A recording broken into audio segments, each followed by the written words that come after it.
What is up, everybody? This is Rob the Vapor, and today we have a review of the Hcigar HBmini 30-watt box mod. Okay, so I've spent a little bit over a week with this box mod, and now I have a final opinion, and I wanted to share it with you guys. I love this unit. I haven't had any issues with it yet, so this is going to be a positive review. If there is any issues with this unit in the future, I will post it right here in annotations. I'm going to do that from now on. So if there's any issues, I will update, further down the line. But for now, absolutely no issues.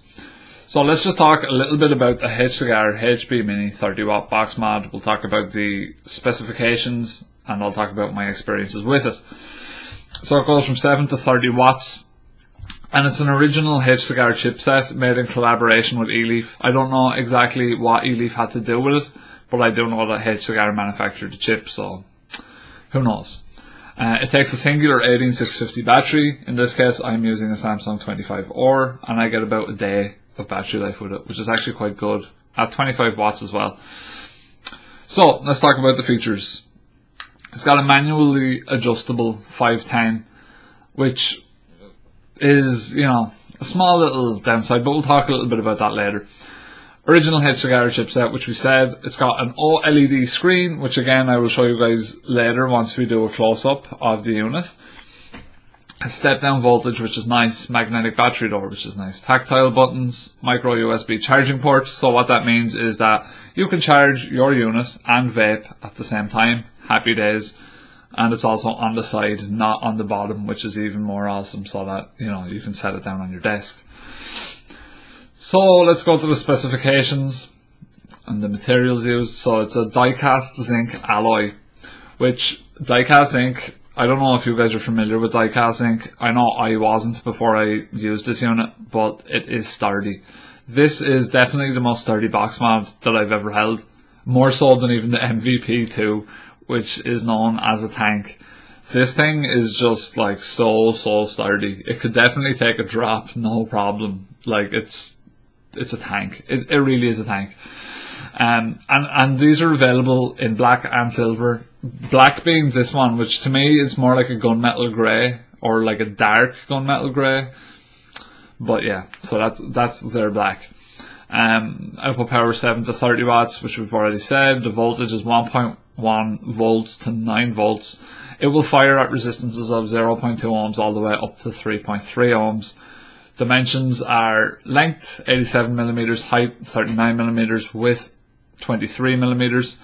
And I'll show you guys the packaging and stuff like that when we bring it down low, because from now on, the way I say this in most videos, but this segment is the review. Second segment will be unboxing, taking a look at the unit, and you guys can decide whether you want it. If you want to watch that far, I'll give you my impression first. So with that in mind, like I have no issues with this unit. As a matter of fact, I really like it. I've had no auto fire issues, no misreadings of ohms, no misreadings of anything. It's been accurate, it's fired good, it's fired clean, and it's fired true. So let's give it a go.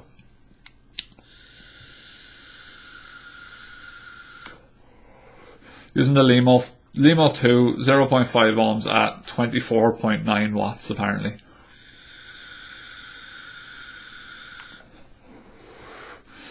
And I'm vaping on some homebrew. So, in using this unit, I was so surprised at how small and how good the battery life is.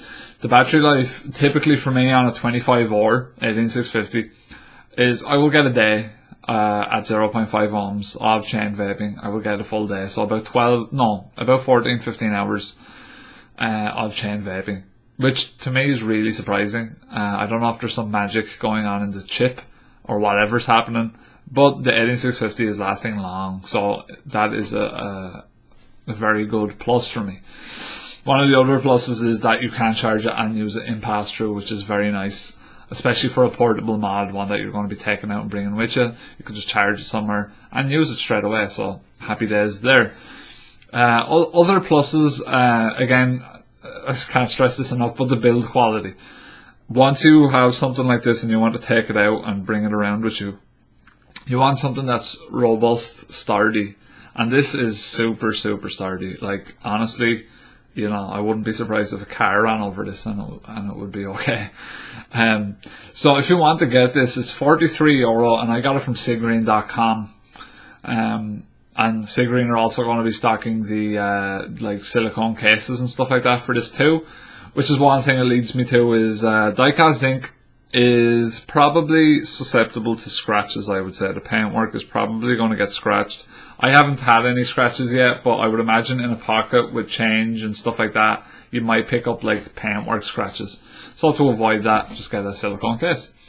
And yeah, the few little knocks that I will give this unit, tiny little knocks, again, nothing major, is the sub tank. When you have the self-adjusting screw fully down, the sub tank, there's probably about a ½ millimeter, a very, very, very small gap appears.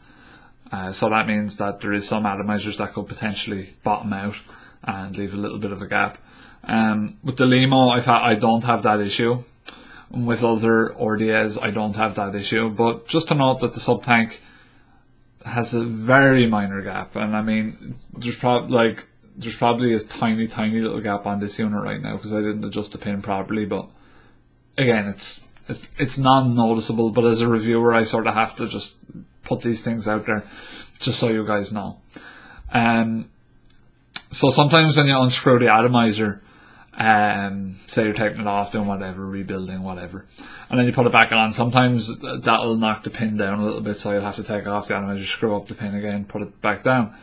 So that's, you know, that's a minor complaint. To me, it's not a biggie, but to other people, you know, possibly will be.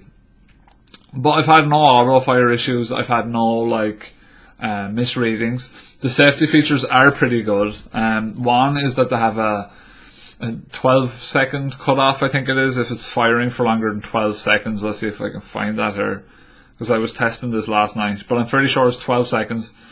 And once it gets to 12 seconds, the unit will stop firing. But one thing I don't like about it, and I wish more units would start doing it, is that as soon as it cuts off, you can fire it again. You can just fire it, keep firing it, keep firing it. But this goes in conjunction with my next point, is that the HBmini does have onboard temperature sensing. So it will shut down and display a message that the board is too hot. So that's 65 degrees Celsius or over, I believe. There's auto power down after firing. And then you've got reverse polarity protection, output short protection, you've got low resistance protection, battery low voltage protection, battery high voltage protection, and temperature protection. I've tested reverse polarity, it works.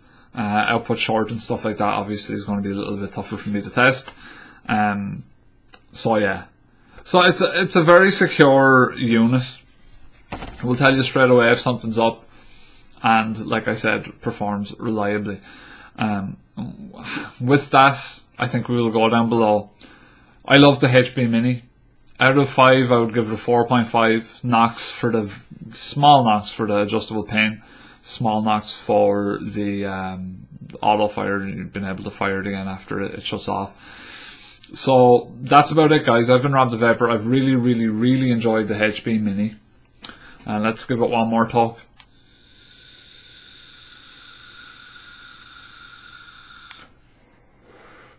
And then let's bring this unit down low.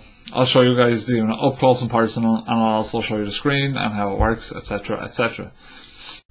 Okay guys, we are back, and wait, do I have good lighting in a video? Come off it. But anyway, this is the box of the HBmini. Quite standard little box. Shows the unit on the back, tells you what's up, it's got a little QR code. And that's about it for the Hcigar HBmini box. So let's open it. So in the box you get your Hcigar unit, and you get your wire, your USB charging cable, your screwdriver, and a replaceable screw for this unit in case you lose your other screw, which is a nice feature. So we don't need to take that box out because, you know, who cares. So this is the unit up close and personal. It's got quite soft buttons and they're good and clicky as well, but they are quite soft. In terms of manufacturing, it's very, very solid, very clean, no sort of marks, and again, I think it's a very sleek unit. Here is your 510 connector, and again, like I said, you need to adjust that center pin with a screwdriver sometimes if you want to use different size atomizers. Sometimes you don't have to, sometimes you will. Okay, so this is the actual screen, if we can get it. Hello, Logitech webcam. So it's saying check atomizer right now because I don't have an ATI in there. Let's see if we can get this to focus. There we go. So this is the screen. It displays your battery, your ohms, your volts, and your wattage. So if you press up, you will see that it slowly ramps up. And then if you press it after 30, it brings it down to 7. And we're actually going to leave it at 7 because we want to do something here. So let's stick on our atomizer. Now let's hope that we don't have to adjust it. So let's stick on our atomizer like so, and we should be okay. Now, son of a bitch. See, now this is what I'm talking about. Let me just adjust the screw here. So when you put on any new unit, sometimes you might get that message, which is a bit of a pain in the ass, but Rob the Vapor lives with it because Rob the Vapor believes that this is one of the best 30 watt mods around right now. So if we can get this up a little bit, like so, and then we stick our